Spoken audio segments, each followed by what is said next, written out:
I have seen many betrayals. I have narrated stories of brothers turning on brothers, of lovers poisoning each other in the dark, of kings erasing the names of those who built their thrones. But this one is different. Because this was not a betrayal born from hatred. This was a betrayal born from love. And those, dear viewer, are the ones that never heal. Picture this, a throne room made of black marble, pillars reaching so high they disappear into shadow, hundreds of courtiers standing in perfect silence, their silk robes rustling like the wings of carrion birds waiting for a meal.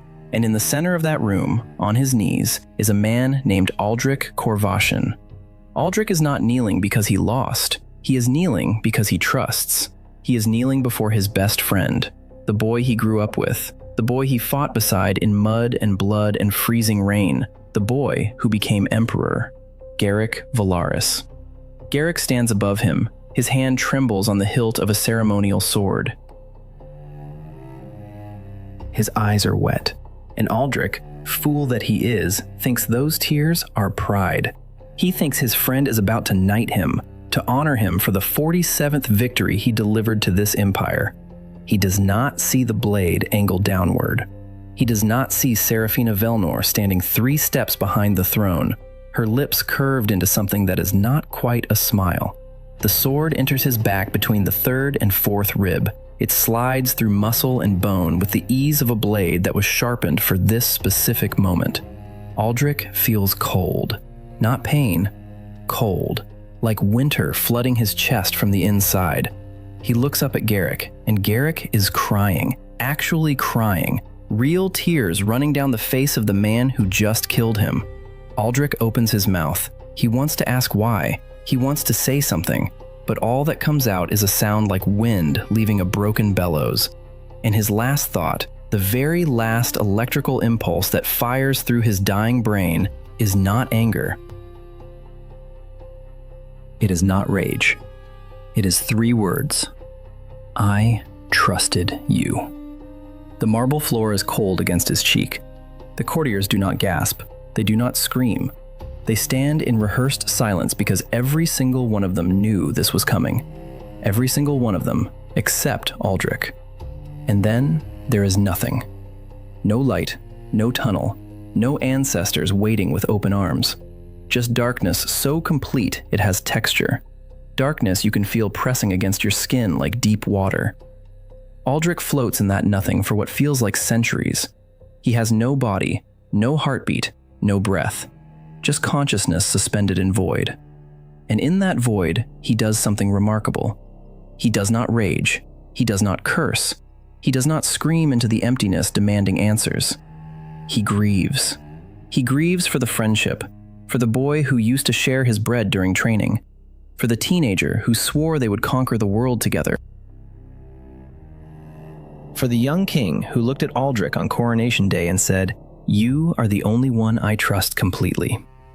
And it is precisely this grief, this absence of hatred, that draws attention from something ancient. A voice speaks, not in words exactly, more like the sound of 1,000 swords being drawn simultaneously. A metallic chorus that vibrates through whatever remains of Aldric's being. The voice belongs to Khaross, the war god, the forgotten one, a deity so old that even other gods have stopped speaking his name. Khaross has watched 10,000 warriors die. He has seen generals fall, conquerors crumble, warlords weep. And in all those millennia, he has never once seen a warrior die without hatred for his killer. Until now. You died loyal, the voice says. You died without breaking. Do you understand how rare that is? In 10,000 years of watching mortals destroy each other, I have never seen a soul leave its body still loving the hand that killed it. Aldric does not respond. He cannot. He is dead. But Khaross continues. I am going to give you something, not because you deserve it, not because you earned it, but because your existence amuses me. Because I want to see what a loyal man does when given the power to be disloyal. And then pain, blinding, searing, absolute pain, like being born again through a tunnel of fire and broken glass, like every cell in his body being torn apart and reassembled by hands that do not care about gentleness. Aldric screams and opens his eyes.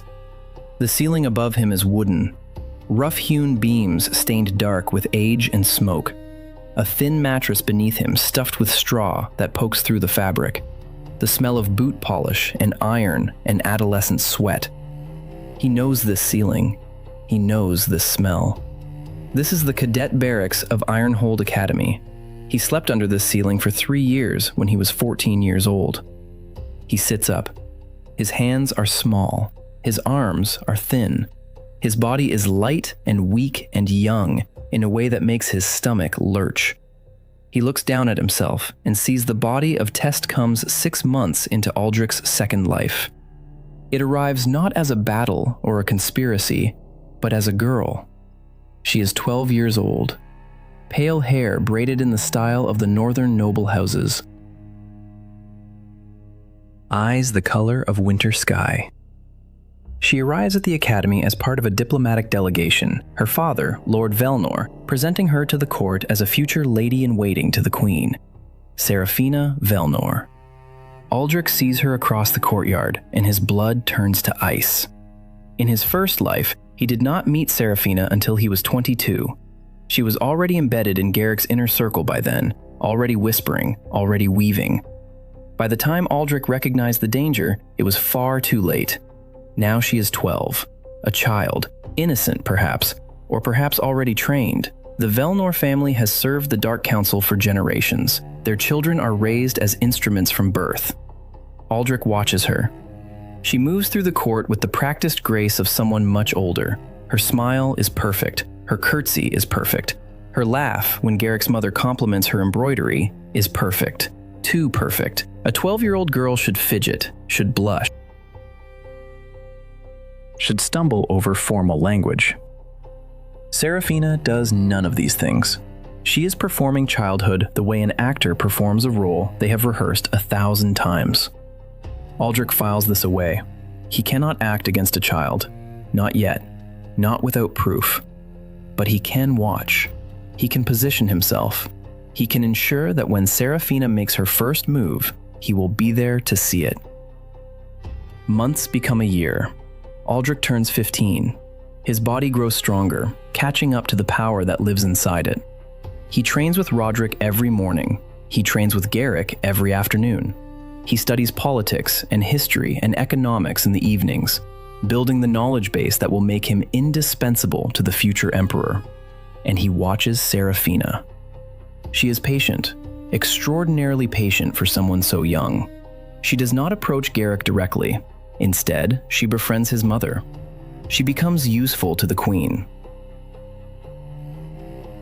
She makes herself invisible and essential simultaneously, the way water makes itself essential to a garden. Aldric recognizes the technique because he used it himself in his first life. The slow infiltration, the gradual indispensability. Except Aldric did it out of genuine loyalty.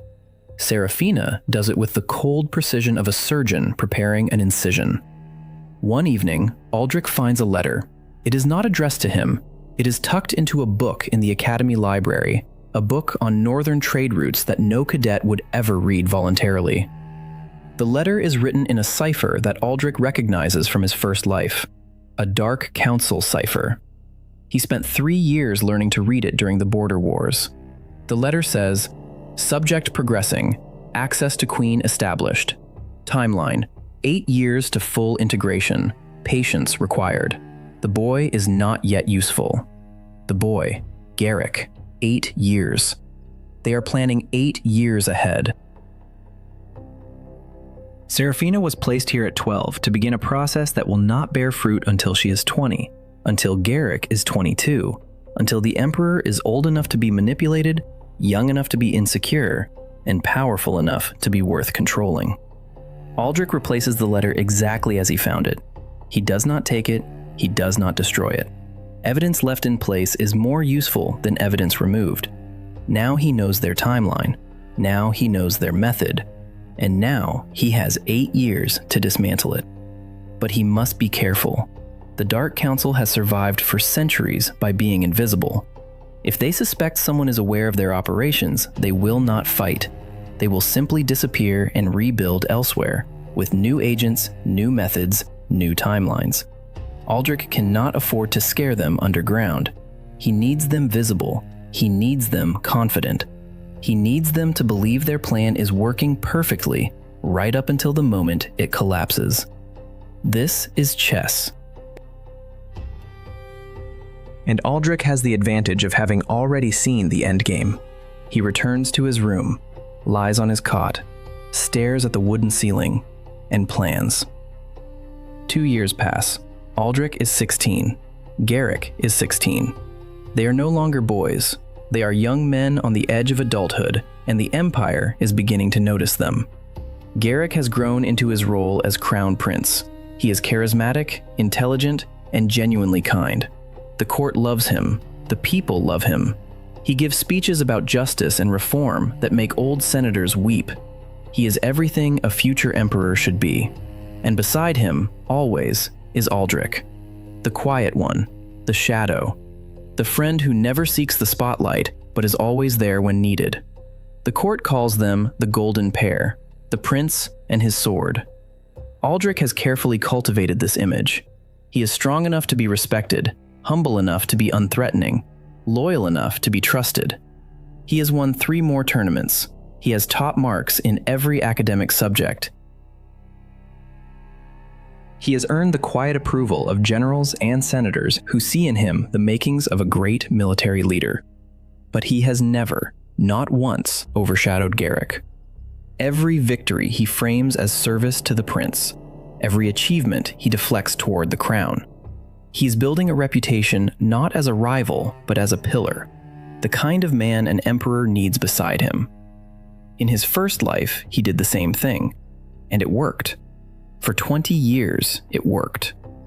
Until Seraphina whispered the right words into the right ears at the right time, and suddenly, loyalty looked like ambition, and service looked like a bid for power, and the pillar became a threat. This time, Aldric is building something different alongside the reputation. He is building a network. Quietly, invisibly. People who owe him favors. People who trust him. People who will, when the time comes, choose his word over Seraphina's whispers. Lyra Stormveil is the first. She is not yet the warrior she will become. At 16, she is a cadet in the women's division, fierce and talented, and completely ignored by the male-dominated military hierarchy. In Aldric's first life, he did not meet her until the Border Wars. She saved his life at the Battle of Frozen Creek. He never forgot. Now he seeks her out, offers to train with her, introduces her to Roderick, who recognizes her talent immediately. Within a year, Lyra is the top-ranked female cadet in the academy, and she knows exactly who made that possible. She does not know why. She does not need to. She simply knows that Aldric Korvashen saw her when no one else did, and that creates a bond stronger than any oath. Theron Ashblood is next, a scholarship student from the Mage Academy across the city. Brilliant, unstable, ostracized for his common birth and his unsettling habit of talking to shadows. In Aldric's first life, Theron became the Empire's greatest battle mage, but only after years of abuse and isolation nearly broke him. Aldric finds him in a tavern, drunk and bruised from a beating by noble students. He sits down across from him, buys him a meal, and says 5 words that change Theron's life. "I need someone I trust." Theron looks at him with bloodshot eyes. "You do not know me." "I know enough," Aldric says. "I know you are brilliant. I know you are loyal to those who are loyal to you. And I know that the people who hurt you are going to regret it someday. I would like to be on your side when that day comes." It is manipulation. Aldric knows this. He is using knowledge from a future that has not happened to forge alliances that serve his purpose.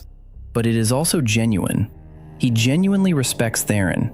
He genuinely wants to protect him. The manipulation and the sincerity coexist, and Aldric has made peace with that contradiction. The Iron Circle forms slowly. Lyra, Theron, a few others. People Aldric knew in his first life. People he trusts because he has already seen them tested. They do not know each other yet. They do not know they are part of something larger. They simply know that Aldric Korvashen is their friend, and that his friendship is worth having. Meanwhile, Seraphina continues her slow infiltration. She is 14 now, still a child in the eyes of the court, still harmless, still perfect. She has become the queen's favorite companion. She reads to her in the evenings, she arranges flowers for her chambers. She is present at family dinners, sitting quietly, listening, absorbing. Aldric watches and waits. The breaking point comes on a spring morning when Aldric is 17.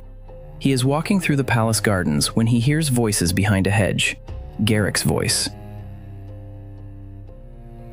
And Seraphina's. She is 15 now, no longer a child. Her voice has changed. It carries a warmth that was not there before, a softness, an intimacy. "Your Highness is too kind," she says. "I am merely a servant of the crown." Garrick laughs. "You are no servant, Sarah. You are the only person in this palace who speaks to me like a human being. Everyone else sees the crown. You see me." Aldric's hands clench at his sides. He recognizes this.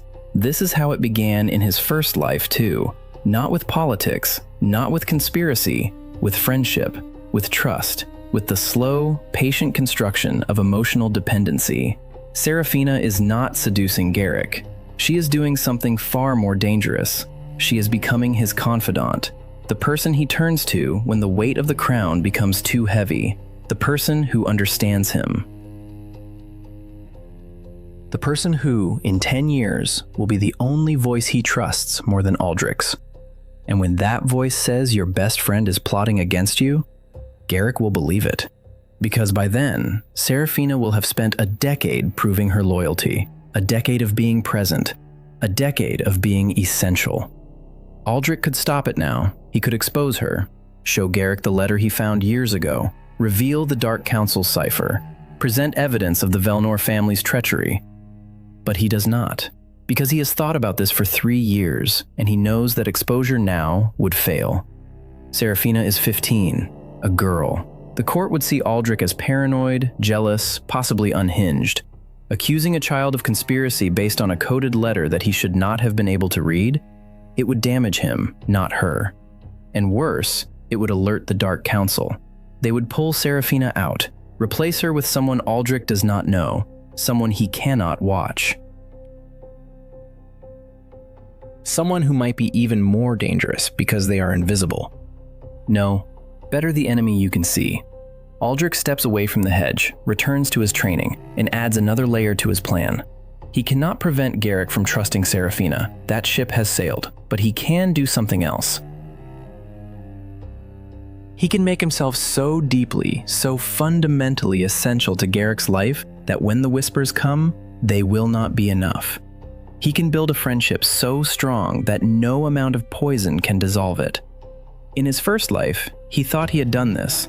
He was wrong. The friendship was strong, but it had a weakness. Aldric was always the stronger one, the better fighter, the better strategist, the one the soldiers loved. And Garrick, for all his kindness, was still a king. Kings cannot tolerate being overshadowed forever. This time, Aldric will be different. He will be strong, yes, but he will also be vulnerable. He will let Garrick see his doubts, his fears, his failures. He will create a friendship of equals, not of hero and shadow. He will make Garrick feel not threatened by Aldric's strength, but proud of it, protective of it, invested in it. It is a delicate balance, perhaps impossible, but Aldric has 10 years of foreknowledge and the patience of a dead man. If anyone can thread this needle, it is him. 3 more years pass. Aldric is 20. Garrick is 20. The old emperor is aging. The court is restless. And on the northern border, the Drakari Khanate is massing for war. This is where Aldric's first life truly began. The border wars. 5 years of brutal, grinding conflict that forged him into the greatest general the Empire had ever known. 5 years that made him a legend. And 5 years that planted the seed of Garrick's fear. Because in those 5 years, the soldiers stopped chanting the Emperor's name. They chanted Aldrics. The common people stopped praying to the crown for protection. They prayed to General Korvashen. And Garrick, sitting on his throne in the capital, watched his best friend become more beloved than he would ever be. This time, Aldric knows the trap, and he has a plan. When the war summons comes, Aldric goes to Garrick privately. Not in the throne room, not before the court. In Garrick's private chambers, late at night, with wine and firelight and the easy intimacy of 20 years of friendship. "I need to tell you something," Aldric says, "before I go north." Garrick looks at him. "What is it?" Aldric takes a breath. This is calculated. Every word is chosen. But it is also true, which makes it easier. "I am afraid," he says, "not of the Dracari, of what war does to men. I have seen it in the veterans. They come back different, harder, colder. They lose the ability to be anything other than soldiers." He pauses. "I do not want to become that. I do not want to come back and find that I have become someone you do not recognize." Garrick stares at him. In 20 years of friendship, Aldric has never admitted fear, never shown weakness. This is new. This is unprecedented. And it works exactly as Aldric intended. Garrick leans forward, puts his hand on Aldric's shoulder. "You will not," he says firmly, "because I will not let you. Write to me every week. Tell me what you are feeling, not just what you are fighting. And when you come back, I will be here, the same as always." Aldric nods, allows his eyes to show gratitude, allows his shoulders to relax as if a weight has been lifted. This is the seed he is planting, not the seed of fear, the seed of protectiveness. He is giving Garrick a role, not the role of king watching his general grow too powerful, the role of friend watching over a friend's soul. Garrick is no longer a passive observer of Aldric's legend. He is an active participant in Aldric's humanity. When the soldiers chant Aldric's name, Garrick will not hear a threat. He will hear his friend succeeding, and he will feel pride, because he will believe, correctly, that he is the reason Aldric stayed human through it all. It is manipulation. It is also love. Aldric has long since stopped trying to separate the two. The Northern Campaign begins, and it is exactly as brutal as Aldric remembers. The Dracari are fierce, numerous, and fighting on their own terrain. The Empire's forces are stretched thin across 1,000 miles of frozen border, but Aldric is not the same untested young officer he was in his first life. He is a 30-year veteran in a 20-year-old body, carrying the tactical knowledge of 47 victories. He knows every mistake he made the first time, every ambush he walked into, every battle he won at too high a cost. This time, he wins them cleanly. The first engagement at Frozen Creek, where he lost 200 men in his first life, costs him 12. The siege of Northwatch, which lasted 4 months the first time, falls in 6 days. The Battle of the Iron Valley, which was a desperate last stand in his first life, becomes a textbook encirclement that military academies will study for generations. He writes to Garrick every week, as promised. Not reports, letters. Personal, vulnerable. Honest letters about fear and exhaustion and the weight of sending men to die. Letters that make Garrick feel connected. Letters that make Garrick feel needed. And Garrick writes back, long, thoughtful responses about politics and philosophy and the future they will build together when the war is over. Their friendship deepens across the distance in a way it never did in the first life, when Aldric was too proud to show weakness and Garrick was too insecure to reach out. 6 months into the campaign, Aldric's forces encounter something unexpected. A Dracari raiding party has captured a caravan of Imperial citizens, merchants mostly. But among them, chained and beaten, is a young man with strange markings on his skin and eyes that glow faintly in the dark. Theron Ashblood. In Aldric's first life, Theron was captured by slavers at 19 and spent 2 years in chains before escaping. The experience broke something in him. made him volatile, dangerous, brilliant, but unstable. Aldric's patrol finds the caravan at dawn. The rescue is swift and brutal. Aldric leads it personally, cutting through Drukhari raiders with an efficiency that makes his own soldiers uneasy. He does not use the power of Khaross. He does not need to. 30 years of combat experience against tribal warriors who rely on aggression over technique is not a fair fight. When it is over, Aldric kneels beside Theron in the mud. The young mage is barely conscious. His wrists are raw from iron shackles. His eyes are unfocused, swimming with pain and shock. "Theron," Aldric says quietly, "you are safe. I have you." Theron's eyes focus. He recognizes Aldric, the boy from the tavern, the one who said, "I need someone I trust." That was 4 years ago, a lifetime ago. "Korvashen," Theron whispers, "you came." "I told you," Aldric says, "I would like to be on your side." He helps Theron to his feet, wraps his own cloak around the shivering mage, turns to his lieutenant. "Get him to the medical tent. Best healers. My personal guard on his door until he recovers." Theron grabs his arm. "Why? Why do you keep appearing when I need help?" Aldric looks at him. "Because that is what friends do." It is not the whole truth, but it is true enough. Theron joins the campaign. Once healed, his magical abilities prove devastating against the Drukhari shamans. He becomes Aldric's secret weapon, the mage who can counter enemy magic and turn the tide of battles that should be unwinnable. And he is loyal, ferociously, absolutely loyal, not to the Empire, not to the Crown, to Aldric Korvashen personally. Because Aldric saved him twice, once in a tavern, once in chains, and Theron Ashblood does not forget. Lyra Stormvale arrives 3 months later, leading a reinforcement company from the Women's Division. She has grown into the warrior Aldric remembers. Tall, fierce, tactical. Her soldiers worship her.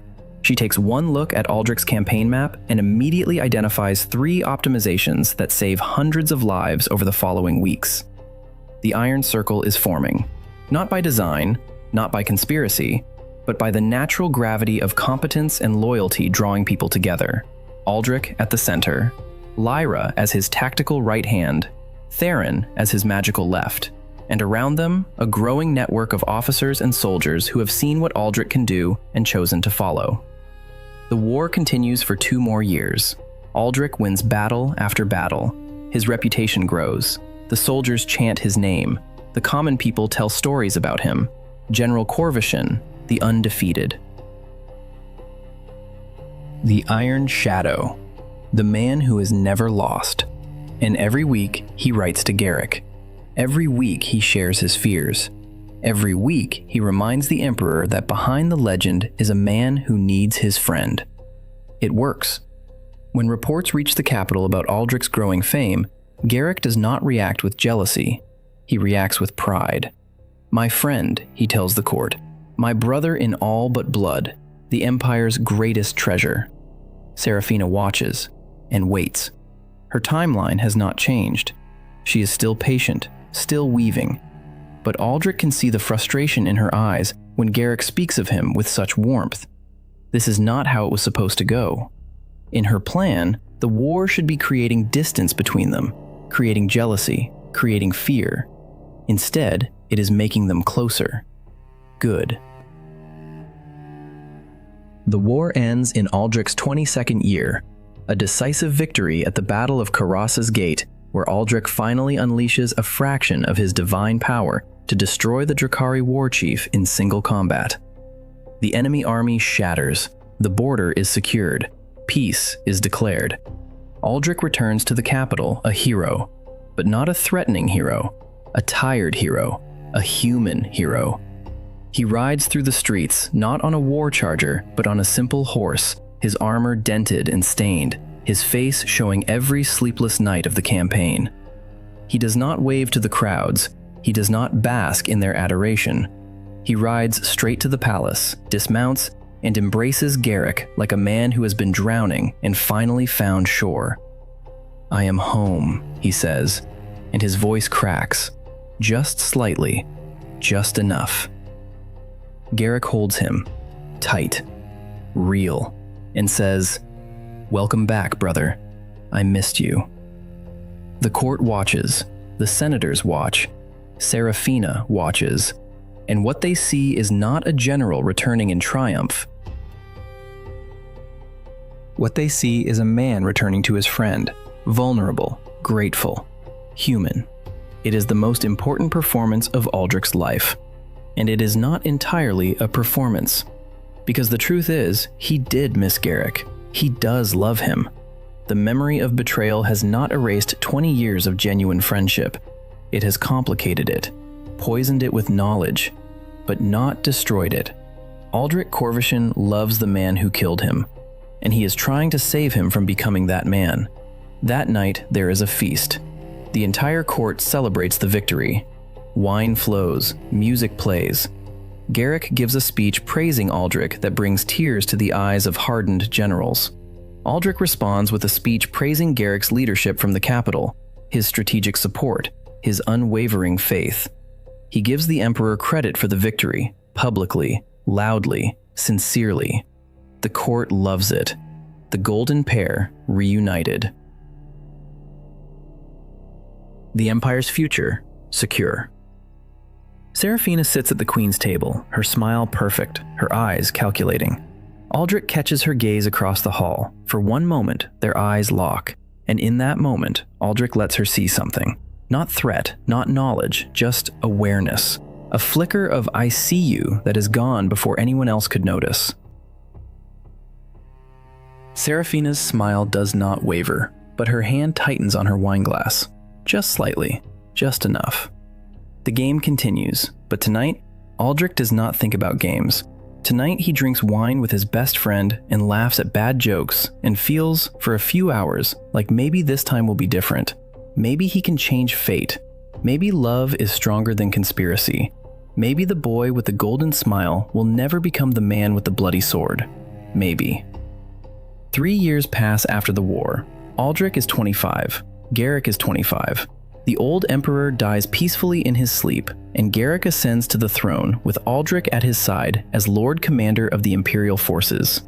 These are good years, the best years. Garrick rules wisely, guided by genuine compassion and Aldric's quiet counsel. The empire prospers, the borders are secure, the people are fed. Reform after reform passes through the Senate, each one making life slightly better for those at the bottom. Aldric allows himself to hope. Perhaps he has already changed enough. Perhaps the friendship they have built, deeper and more honest than the first time, is strong enough to withstand whatever Seraphina throws at it. But he does not stop watching. Seraphina is 23 now. She has risen from lady-in-waiting to the queen's chief advisor. She is present at every state dinner, every council meeting, every private audience. She has made herself indispensable to the crown in a way that mirrors exactly how Aldric made himself indispensable to Garrick. The difference is that Aldric's indispensability is built on genuine competence and love. Seraphina's is built on manipulation and dependency. She has spent 11 years making the royal family need her organizational skills, need her social intelligence, need her calming presence. And now, slowly, she begins to turn. It starts with questions, innocent questions, concerned questions, asked in private moments when Garrick is tired or stressed or vulnerable. "Your Majesty, have you noticed how the soldiers speak of Lord Commander Korvashen? They say his name before yours. Is that not concerning? I do not mean to alarm you, Your Majesty, but Lord Korvashen's network of allies grows larger every year. Stormvale, Ashblood, half the officer corps? If he ever decided to, I am sure it is nothing. I am sure his loyalty is absolute. But a wise emperor prepares for all possibilities, does he not? Drip, drip, drip. Poison delivered in drops so small they are invisible, each one deniable, each one reasonable. Each one planting a seed of doubt that will grow in the dark soil of a king's insecurity. In Aldric's first life, this worked. It worked because Aldric was distant, because the war had made him hard and cold and difficult to read, because Garrick had no way to verify Aldric's loyalty except through the lens of court gossip and Seraphina's whispers. This time is different. This time, Garrick has 20 years of intimate friendship, 20 years of letters, 20 years of vulnerability shared and trust earned. When Seraphina whispers, Garrick has a counterweight, a living, breathing, honest relationship that contradicts every insinuation. The first time Seraphina plants a seed, Garrick goes to Aldric directly. That same night, in private. "Sarah said something strange today," Garrick says, pouring wine for both of them. "About your soldiers, about their loyalty being to you rather than the crown." Aldric's heart hammers, but his face remains calm. He has prepared for this moment for 11 years. "She is not wrong," Aldric says simply. "Soldiers follow the commander who leads them in battle. That is natural. But Garrick," he leans forward, "those soldiers are your soldiers. I command them in your name. Every victory I win for you. You know this." Garrick nods slowly. "I know. She seemed concerned." Aldric takes a careful breath. "Sarah cares about you. That is why she watches for threats. But I need you to hear me." He meets Garrick's eyes. "If you ever, for one moment, doubt my loyalty, ask me. Do not wonder. Do not let doubt grow in silence. Ask me, and I will answer honestly. Always." Garrick stares at him, then smiles. That golden smile, the one that has not changed since they were 14. "I will never doubt you," he says. "You are my brother." Aldric smiles back, and inside, something unclenches. Not completely, not permanently, but enough. This is the difference. In his first life, Aldric never had this conversation. He never gave Garrick permission to ask. He never created a channel for doubt to be expressed and resolved. He assumed loyalty was self-evident. He assumed friendship spoke for itself. It does not. Friendship requires maintenance. Trust requires renewal. And kings, surrounded by whispers, need someone who says, "Ask me directly," more than they need someone who says, "Trust me blindly." Seraphina tries again, and again, over months, over years, each attempt more subtle than the last. Each time, Garrick comes to Aldric. Each time, they talk. Each time, the doubt is dissolved before it can crystallize. And each time, Seraphina's frustration grows. Her timeline is failing. Her methods are not working. The bond between Aldric and Garrick is not weakening. It is strengthening. Every whisper she plants becomes an opportunity for them to reaffirm their trust. She is making them stronger, and she does not realize it. Until she does. The moment of realization comes at a state dinner. Aldric is speaking with a foreign ambassador. Seraphina approaches Garrick with her usual grace, her usual smile, her usual whisper. And Garrick, for the first time, does not lean in to listen. He holds up his hand, gently, politely, but firmly. "Not now, Sarah. I am watching my friend work. He is brilliant, is he not?" Seraphina's smile freezes. For one fraction of a second, something cold and furious flashes behind her eyes. Then it is gone, replaced by perfect composure. "Of course, Your Majesty. He is remarkable." She withdraws, and across the room, Aldric catches her eye. This time, he does not hide his awareness. He looks at her with the calm, steady gaze of a man who has been watching her for 11 years, who knows exactly what she is, who has been dismantling her operation piece by piece without her even noticing. Seraphina holds his gaze for 3 seconds, then she looks away. That night, a message leaves the palace by Raven, addressed to the Dark Council, written in cipher. Primary approach compromised, target resistant to standard methodology.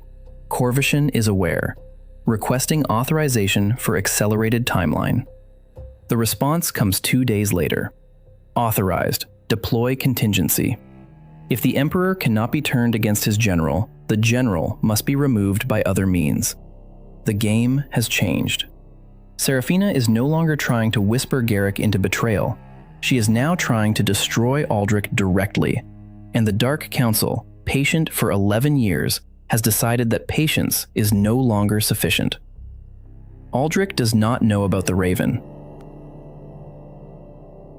He does not know about the authorization, but he feels the shift. The way a veteran soldier feels the wind change before a storm. Something in the air of the palace has altered. Something dangerous is coming. He doubles his guard, alerts Lyra and Theron, begins sleeping with Khaross's power coiled and ready, a hair trigger away from unleashing devastation. The attack, when it comes, is not a blade in the dark. It is far more elegant than that. It is an accusation, formal, public, delivered before the full Imperial Senate by Lord Velnor himself, Seraphina's father. Lord Commander Korvashen stands accused of treason, of building a private army, of conspiring with foreign powers, of planning to overthrow the Emperor and seize the throne. The evidence is fabricated, brilliantly fabricated. Letters in Aldric's handwriting, forged by Dark Council experts. Testimony from bribed officers. Financial records showing payments from enemy nations. A web of lies so intricate and so well constructed that even Aldric, looking at it, feels a moment of doubt about his own innocence. The Senate erupts. Guards move toward Aldric, hands on sword hilts. The trap is sprung, and Garrick stands. The Emperor rises from his throne. The room falls silent. Every eye turns to him. This is the moment. In Aldric's first life, this is where it ended. Where Garrick chose fear over friendship, where the sword fell. Garrick looks at Aldric, across the length of the Senate chamber. 25 years of friendship in that gaze. Every letter, every conversation, every moment of vulnerability shared and trust renewed. Then Garrick looks at Lord Velnor, and his voice when he speaks is ice. Lord Velnor, you bring accusations against my Lord Commander, my brother. The man who has served this empire with more honor than your entire house has shown in 10 generations. He steps down from the throne. 1 step. 2. The guards part before him. You bring forged letters and bought testimony and expect me to believe that the man who has never once in 25 years given me reason to doubt him is suddenly a traitor? Velnor's face pales. Your Majesty, the evidence is fabricated, Garrick says flatly. And I know it is fabricated because Aldric Korvashen has never lied to me. Not once. Not ever. When he is afraid, he tells me. When he doubts, he tells me. When the soldiers love him more than they love me, he tells me. He turns to face the Senate. That is what loyalty looks like. Not silence, not performance, honesty. He looks at Seraphina. She is standing behind the Queen's chair, her face perfectly composed, but her hands are trembling. Lady Velnor, Garrick says softly, I think you and your father have somewhere else to be. Somewhere far from my court. Permanently. The silence that follows is absolute. Then Aldric exhales, a long, shaking breath that he has been holding for 11 years. Since the moment he woke up in a 14-year-old body with the memory of a sword in his back. It worked. It actually worked. Garrick crosses the chamber, stands before Aldric, and extends his hand. I told you, Garrick says. I will never doubt you. Aldric takes his hand, grips it tight, and for the first time in 2 lifetimes, he believes it. But this is not the end, because Seraphina is gone, but the Dark Council remains. Lord Velnor has been banished, but the shadow organization that commands him still operates. They have lost their primary agent. They have lost their 11-year investment, and they are not the kind of people who accept losses gracefully. The raven that leaves the capital that night carries a different message. Primary operation failed. Velnor assets burned. Emperor is lost to us. Recommend full contingency. If we cannot control the empire from within, we will break it from without. War is coming. Not the border skirmishes of the Dracari. Real war. Continental war. The Dark Council controls assets in every nation on the continent. They can orchestrate invasions, rebellions, economic collapse. They can bring the Empire to its knees without ever showing their face. Aldric knows this. He has seen fragments of it in his first life, whispers of a shadow war that he never fully understood. Now, with the knowledge of 2 lifetimes and the power of a war god, he must face them directly, but not alone. Aldric calls the Iron Circle together for the first time, not as individual allies, as a unit.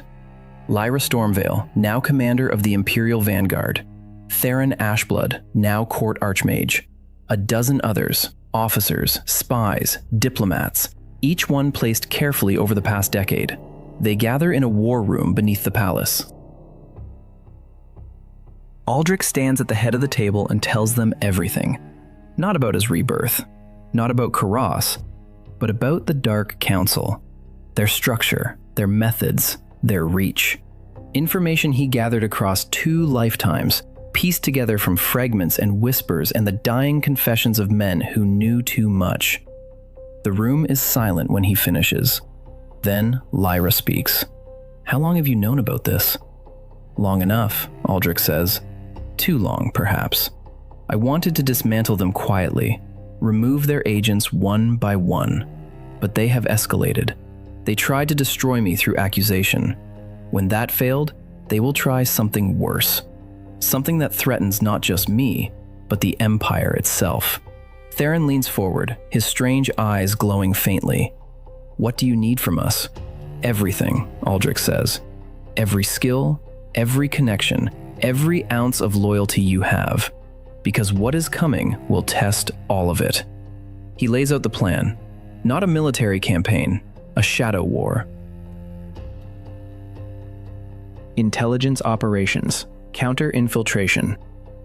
Identifying Dark Council assets across the continent and neutralizing them before they can coordinate.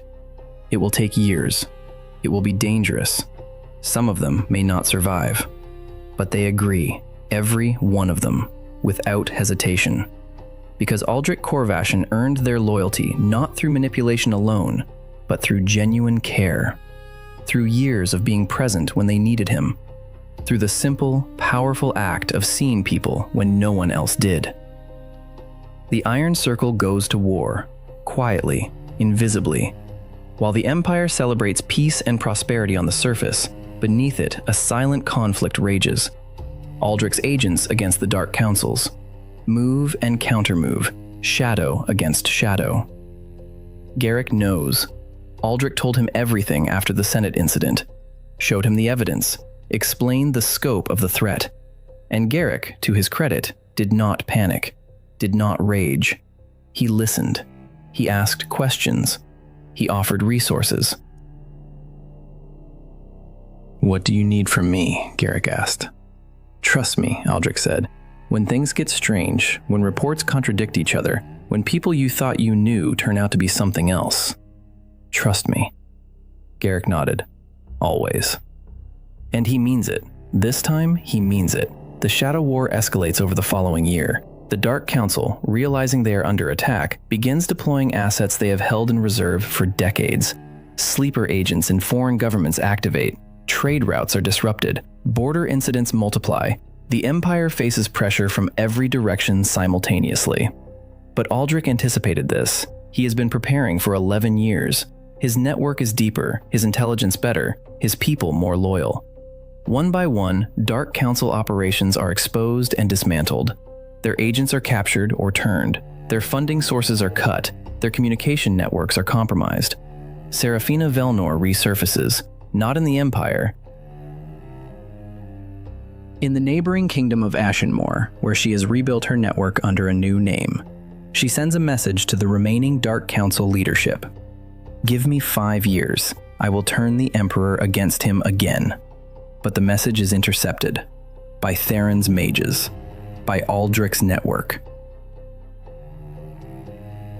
The words land on Aldric's desk 3 days after they were written. He reads them, and feels nothing. No anger, no fear.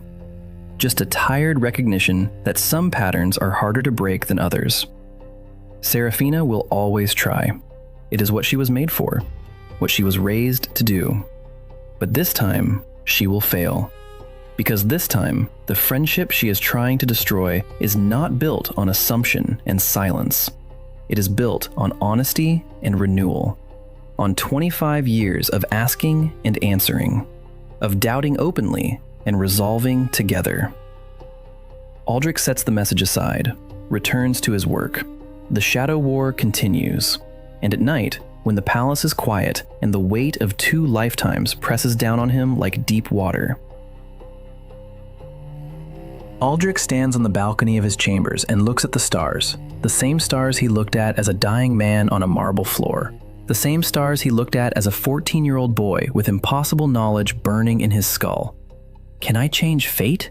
he whispers to the darkness. "Or am I doomed to lose him twice?" He does not know. He cannot know. The future is not written, not anymore. He has already changed so much. The war ended differently. The accusation failed. Garrick chose trust over fear. The Dark Council is weakening. But Seraphina's words echo.